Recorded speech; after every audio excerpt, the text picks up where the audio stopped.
कहरा से बोलबी करो से हाथ दिए पियवा के कारा से बोला आहो पियवा के कहरा से बोलबी हो पियवा के कारा से बोला आहो पिया के करा से बोलबी हो पियवा के कारा से बोला के करा से कहो भी राजा हो के करा से कहो भी सैया हो दिलावा के बतिया कारा से कहो हो दिलवा के बतिया के करा से कहो भी राजा हो दिलावा के बतिया कारा से कहो राजा हो दिलवा के बतिया के करा से कहो भी पिया हो दिलावा के बतिया कारा से कहो पिया हो दिलवा के बतिया भैया हो आगे का भइल कह तारी की देखी ऐसा वहाँ मत करी लेकिन वो कह तारे का कह तारे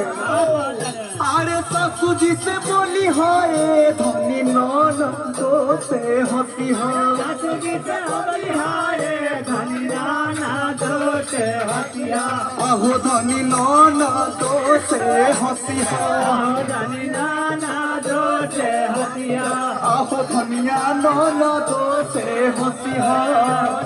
नाना दोते हसिया अरे देवरा से करी हो धनी हो देवरा से करी हो धनी हो दिलवा के बतिया से कहिया धनी हो दिलवा के हसिया देवरा से करी हो धनी हो दिलवा के बतिया से कहिया धनी हो दिलवा के हसिया देवरा से करी हो धनी हो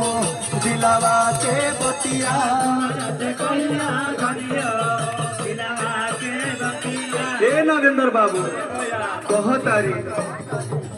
अरे सासू जी न बोली है पिया नो नो तो ना हंसी है सासुजी न बोली है पिया नाना दोना होती है सासू जी न बोली है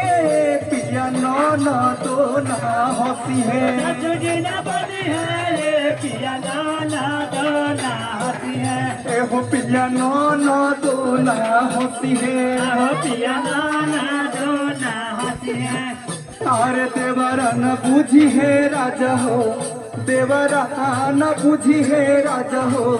दिलवा के बतिया न बुझिए राजा हो दिलवा के बतिया देवरा न बुझी है राजा हो दिलवा के बतिया